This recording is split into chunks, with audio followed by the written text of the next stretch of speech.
Hello and welcome to the Limit of Adhesion. Today you'll be joining us for round 3 of Dom's silly season. Also today we have our commentary debutant and fellow house elf, James Pepper. Welcome James, how are you mate? I'm not too bad, thank you Dan. How are you? That's excellent to hear James, I'm good as well, thank you. So lined up for today's race we have the Legacy NASCAR trucks versus the Legacy Indycar at the USA International Speedway. So yet another multi-class oval race here, that will always spell carnage. Yep, definitely. So this is highlights, and we see, that's Ollie Walker getting a bit of an early start. A few people there jumping the start. What a turkey. Bit of carnage in the back. It's just to be expected, really. Quite a bit of confusion as well with the jump starts. Yeah, a couple golden wangs there flying through. Bit of contact, some door banging. But it was sort of a no rules race, really. Yeah. Ollie Walker winning the race on nothing but pure pace, it would seem. Definitely no dodge tactics. SpongeBob gets battered in the background there. Also, we had plenty of drifting and rolling, but up to things from Ollie Ettridge. That lovely Doge car. Yeah, quite a lot of time spent on roofs. Yeah, that's Mark Innes there, elbows out with the Man Love Rules car and two Man Love Rules car actually.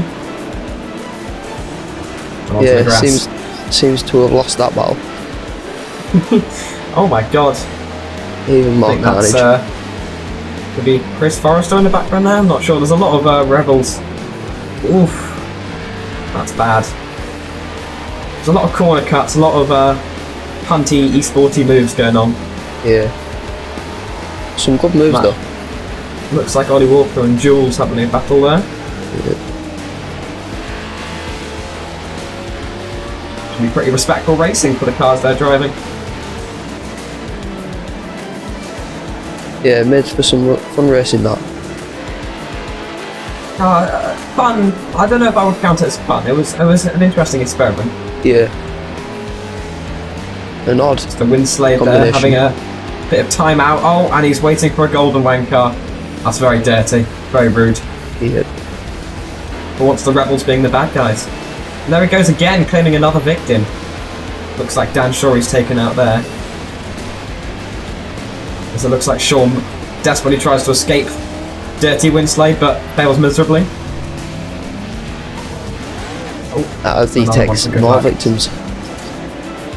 Bit of a murderous spree, really, that race. Yeah, and again. Not sure what his problem is with the other members of the league, but no. At least it's only silly season. Yeah. Doesn't matter as long as he's not doing that in a league race. Yep. And that looks like Jules taking the checker there. In round 2 we had Jules the race winner in the dashing police Cadillac there, as he plays a manic game of manhunt to try and chase down all the Mazdas. I know quite a few people's races were cut short for this one because of Jules' proficiency.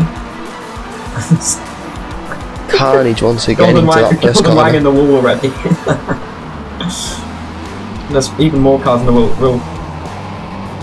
Yeah, the Masters technically were on the same team, but I don't think they quite shared the same ambitions. No. That's gonna hurt there. That's another golden wang on its roof. Yeah. There goes Jules.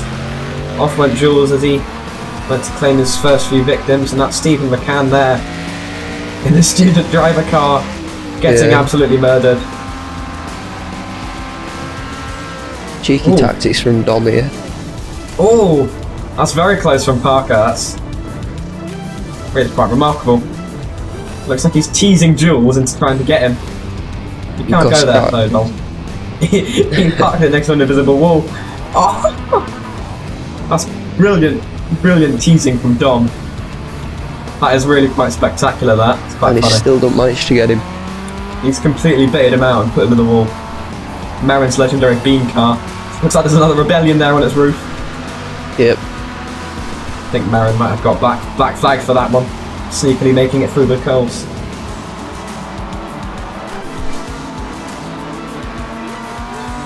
Mark Innes also tries some sneaky tactics. Very nearly puts up the wall. And wow, again another fantastic evasion. to avoid Jules, and he just goes kills another Claims no Mazda. prisoners. That's not going to be very good for your engine, Mark. Nope. He's still alive though, he's still to be claimed by the On his police, roof. but I don't know if he's going to last long in that position. But Jules doesn't seem to care, Jules is off. And into the Ooh. wall he goes. Wow, that was... they must have made contact there. That was very close, and Jules is stuck in the wall. That's really quite fortunate for the Mazdas, but he's out.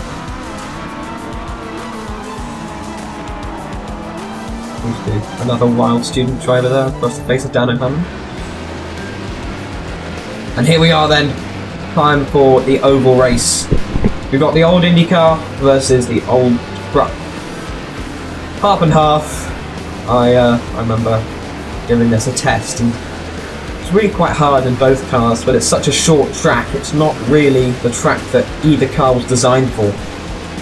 So what do you see happening here, James, in today's race? Well, because the IndyCars are gonna be so much faster than the trucks. Of course, yeah. But it could be a game of two levels, really.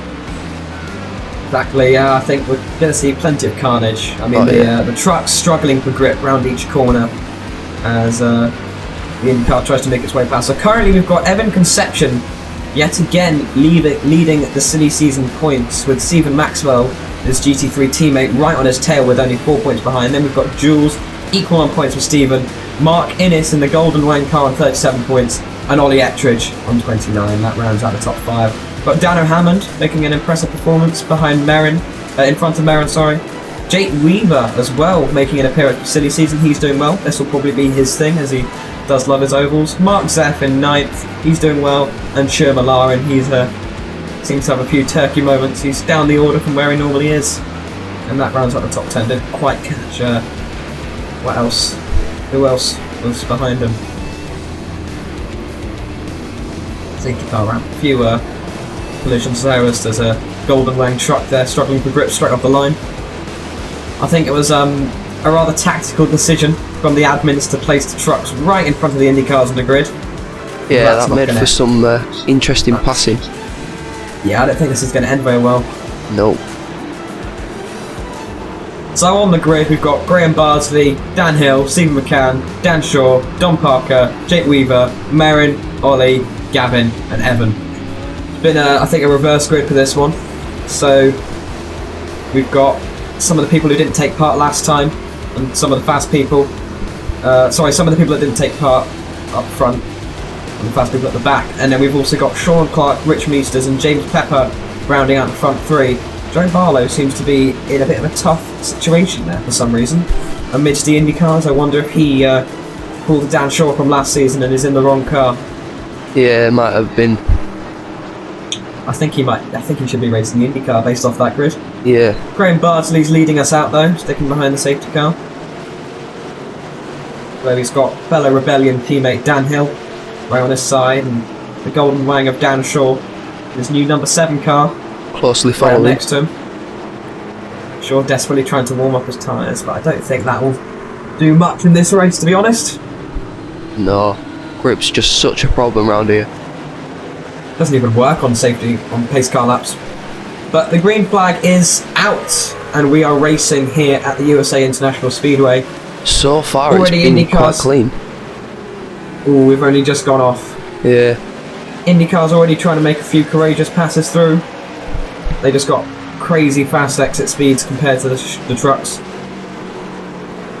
Round the outside they do try though. So much more grip as well.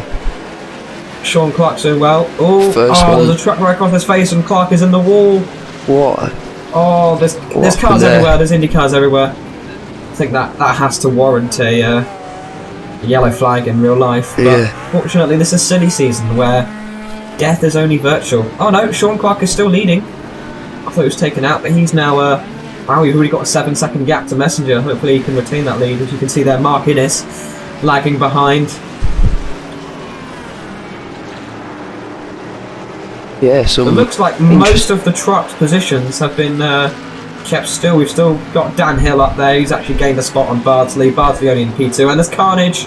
Don Parker's been hit. There's an IndyCar flying. There's a Golden Wang going around the outside. it's just carnage. Looks like that Golden Wang's got some right front damage, actually. He lets the IndyCar through. Bit of a mangled front end. Yeah, once these trucks are damaged, there's just not much saving them, really. They're down a straight line speed, down in cornering speed. They're difficult enough to drive as is. Yeah. A few cars already pulling into the pits, though, with their early on damage.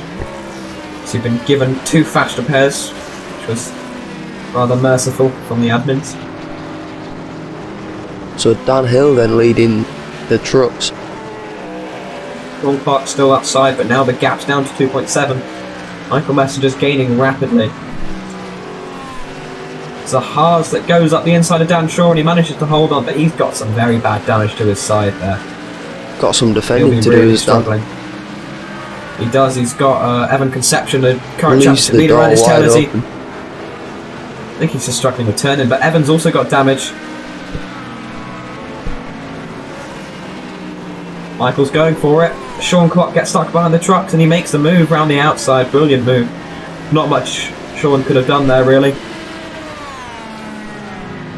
No, but with the extra grip of the IndyCar, it makes it so much easier to pass. Dan Shaw's down. Oh, into the there's wall. big fights. There's beef at turn 1. That's Dan Shaw's race ruined already. Or more so ruined than it already was. Good if he's in a spot of bother right now with the damage his truck has sustained. He's got Ollie Ettridge right at his tail, and in front of Ettridge, Jake Weaver, the oval master here at least. More experienced than most of the drivers, I'd imagine. Mr. Ettridge sporting a rather fashionable Teletubbies livery there, it would seem. Yeah, quite a nice, interesting livery. Yeah, well, it is silly season, anything goes. Yep, as long as it's within the restrictions. Of course. Looks like he's going for a double move here.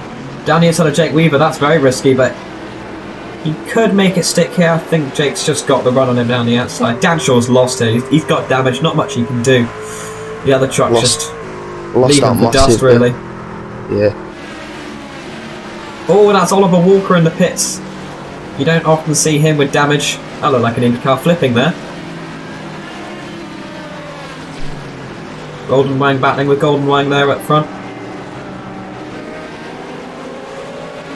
Seems like there is a mass of rebellions here. If there was a teams championship for silly season, I think the rebellion would quite heavily outnumber the rest. To be honest. They're sort of they're almost like the Wizards, just as even more as car number 14, Dan Hill. He's taken out by another IndyCar. That might have been Ollie Walker. I'm not sure. I think it was a Red Bull livery. Look like it. Okay, he's got damage too. Bardsley now back up to the lead after that incident.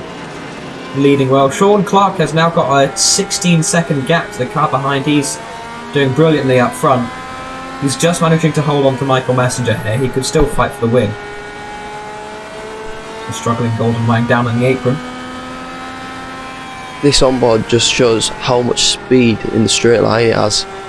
Exactly. You don't even realise it from the cockpit, but you see just the cornering speed of these IndyCars. Such a tight corner too. I know it's banked, but even then it's incredible. Have you got much experience with the either of these cars, James? Not particularly.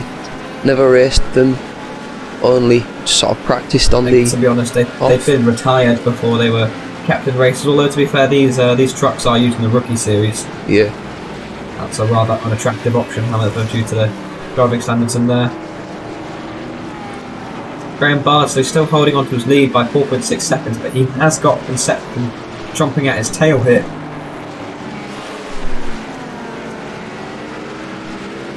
Looks to be a promising battle there. I think if traffic allows it, yeah, these 3 trucks here could have a proper go at each other. Even Dan Hill with his rear end damage. IndyCar squeezing through there, that's very tight, but brave from, I think that's Sean Clark. Still holding on to now a 17-second gappers. Who's that? Oh, I'm not sure who spun there, but there's another rebellion. Chris White in the middle of the track. Big Walker make a move on Ollie Ettridge, and there's pandemonium with James Pepper. I think that's stuck just in the middle of the track. James tried his best there to just stay in the middle of the track, but not much more he could have done. No, not with the Acceleration from the corner. 5 cars ramming him. Didn't even And take that's you out to Dan dinner Shaw first, with James. engine problems. God, yeah. What a turkey. Probably blown it. Yep. Quite a few cars were damaged then. Be expected, really. Yep. You know, Mark despite Zeff the with Indy an cars. Yeah. No? Is that Ollie Ettridge as well in the Teletubbies livery? Big damage. It is indeed. We'll see here what I happened. think this is a replay there of what happened, yeah. I think that I was. think that's the start. I think Yeah. that's the start, yeah. Second IndyCar lap. spinning round. Mark Innes nearly making it through, but Michael Messenger eventually holding victorious eye. It was Rich Meesters just got really unlucky with a truck in his face. Rubbing his racing. See what happened with Mark here. Mark Innes did. Yeah, he tried his best to get through. He thought he saw a gap, and then that truck just kept rolling and holds his brakes, but then I think he gets caught. Such a shame.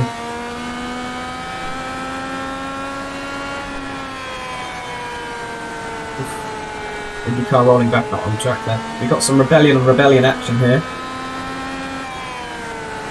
White goes for the inside. Seems like he's made it stick, and downhill there. 3 rebellion cars all in one corner, but they've all come out very well. Yeah, they've somehow managed to keep alive in that. Dan Shaw's really far down the order now after his engine troubles. Yep. Oh, it would seem that Sean Clark had an incident now. He's down in 8th.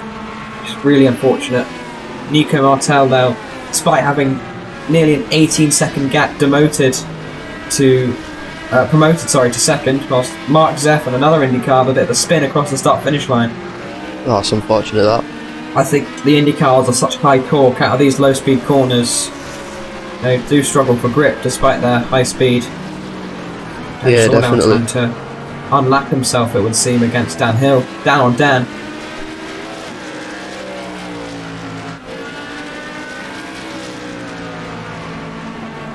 Don Parker, though, he wants revenge. Always fast in silly season. Wonder why. But he's after P1 in the trucks. James Pepper just having to let another rebellion car through. Just having to hold off, try fight for positions with the trucks. Ooh, goes for a ballsy move down the inside of Ollie Ettridge. That door just shut on him very quickly there. It did. Could have ended much worse if it weren't for nice reflexes from both drivers. Death in the pits again, wonder what's happened. Hopefully that's not an early exit. It would be a shame to lose someone in these races. Nearly 10 minutes in now. It's already Winslade, Conception and Bardsley out. Oh And yeah, I see that now. Stephen McCann sat in the pits. Yeah. That's unfortunate, that. It is indeed in such a short race. You know, there's not usually much point in continuing. No. But Dan Hill, this is exciting. Dan Hill has sustained massive damage to his car. Wonder what's happened here, but he's still managing to keep first though. He's got Don Parker now with probably an ever-closing gap. Here he goes now, tense. I think he's really quite down on straight line speed there. Particularly that right front wheel looks damaged as he understeers out in the middle of the track. Yeah, Parker's bringing the gap down now by tenths every single lap. He's hot on his heels. Not sure what happened to Dan Hill here. Seems he's blinked. Speaking of Dan's, Dan O'Hammond up in P3 now. Not sure what's going on with the standings because it would appear he's only 14 seconds to Michael Messenger. Yet P2's a lap down. Yeah. It might be a lap down to I don't know. It's three IndyCars in the pits in one go there. Here comes Parker then, he's right on the tail of Dan Hill. Hill's rear kicks out there, struggling.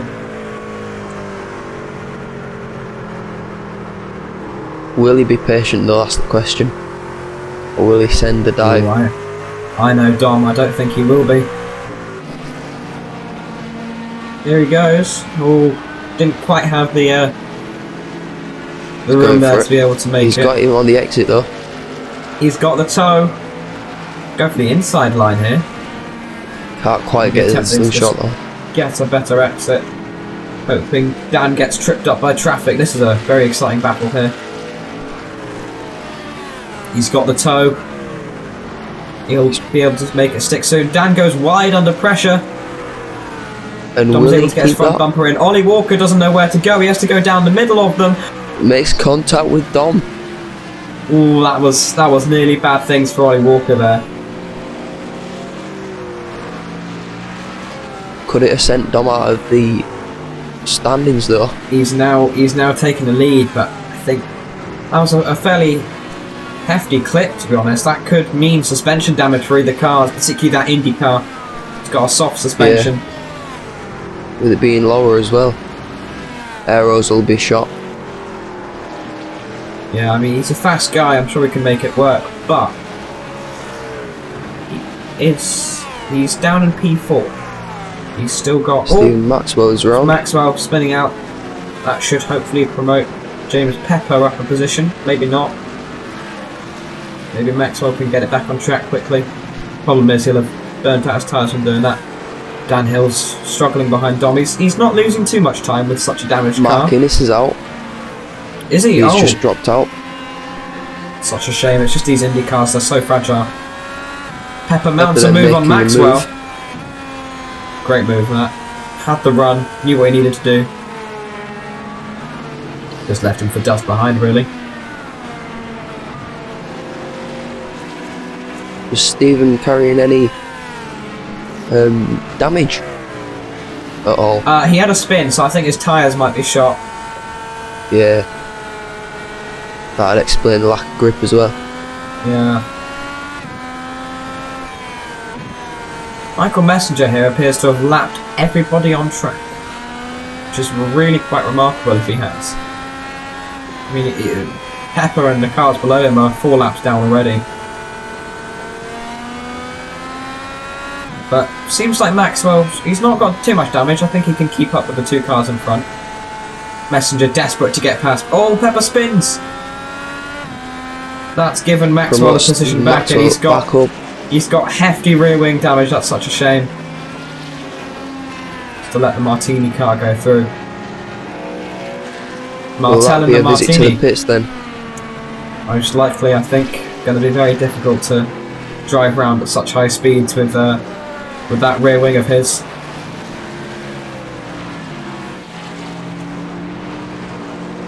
Comes Dom there. He's now built up a 3-second gap. It looks like he's going to lap Barlow, but there's a spinning Indy car in the middle of the track. I think that was Pepper again. Could very well be. Can he get the slingshot move done again? Off to lap Barlow. Hopefully Barlow would let him past under blue flag. He's on the inside. Has he got it done? Looks like it. Looks like he can get that to stick. The IndyCars haven't got a clue where to go. James Pepper's very stuck here with Merrin hot on his tail. Oof. Seems like the outside line was much faster there rather than the inside. A 50-50 decision from Pepper, unfortunately being off. He's now got Mark Zeff hot on his heels. There's a battle on here for James. Moves to the inside to try to cover that. Will it work? No, not much James can do there with that bent rear wing of his. I think it might be best to pull into the pits, get that fixed. The gap's already built to over a second. Yeah. Such a shame when you've got damage and not much you can do about it. On such a short track, it puts you so far behind. Yep. Walker now getting that by Messenger as well. Not something you normally see, is it? No, not often. So fast. That's what silly season brings, though. So, exactly. Unpredictability. Walker's normally so fast and stays out of bother, but not this time. I'd imagine everyone on track has got quite a few 4Xs to their name still. Yeah, quite a lot of collisions and unfortunate moments for a few people. Exactly, that's what it's all about.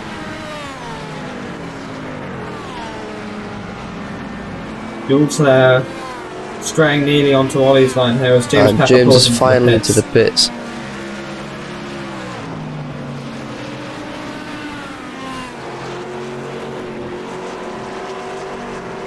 And now having built up a 5-second gap.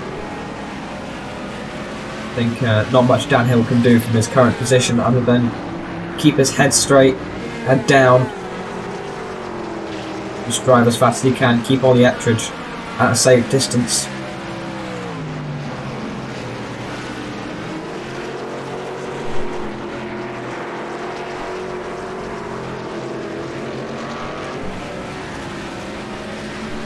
I think actually Jules... Is it not the other way around?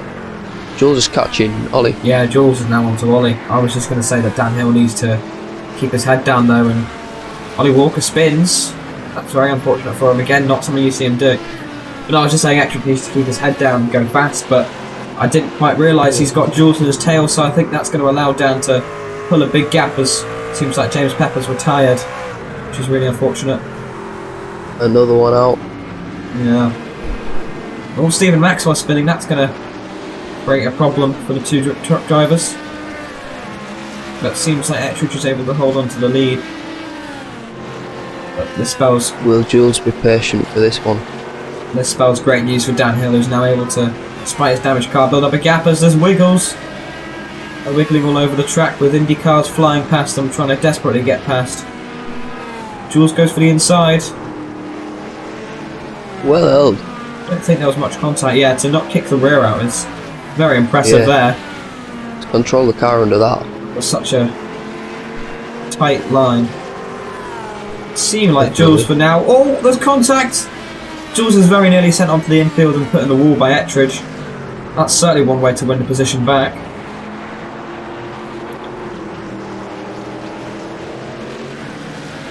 Very close racing here. You can see how much they want it.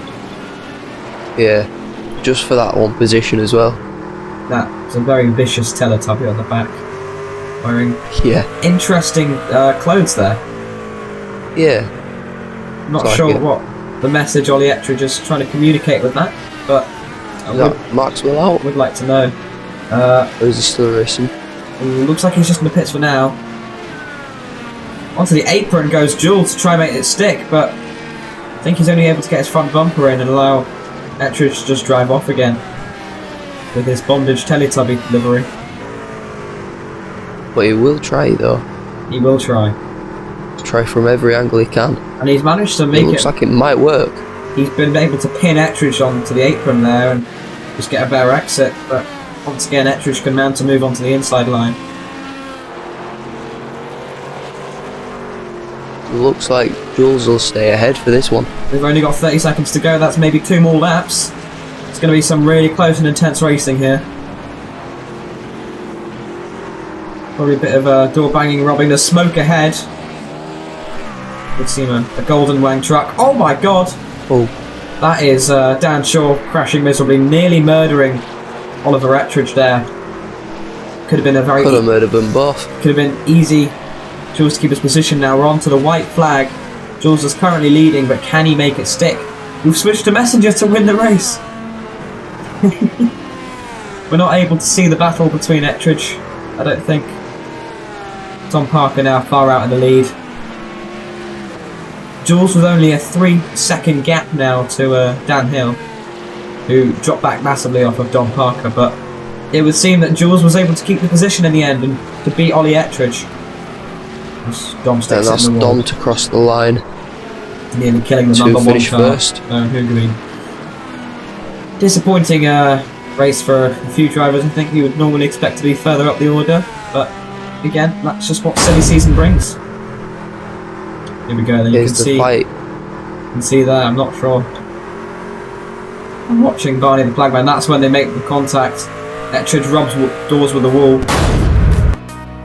But that is it, really. So we've got Michael Messenger winning the race, Nico Martel in P2, Dano Hammond in P3. That's nice to see Martel and Hammond getting another podium. Ollie Walker far down the order for his standards in P4. Mark Zeff in 5th, and Stephen Maxwell 13 laps down from the leader in 6th for the IndyCar. Out the finishers. Don Parker winning the trucks. Dan Hill in 2nd. Nice for him to get on the podium. Jules in P3 after his epic battle with Ettridge. Ettridge leading Barlow. Hoogerine again far down the order for his standards, and then Dan Shaw completing the final truck. James Pepper, Mark Innes, Chris White, Rich Meesters and Sean Clark unable to finish the race in the IndyCar, and I couldn't quite finish the end of the trucks there. Anyway, that was an epic race. What were your thoughts on it, James? Yeah, once again, carnage completely throughout the race. Some good battles, especially at the end there with Jules and Ollie. Yeah. So I'm looking forward to the reverse order.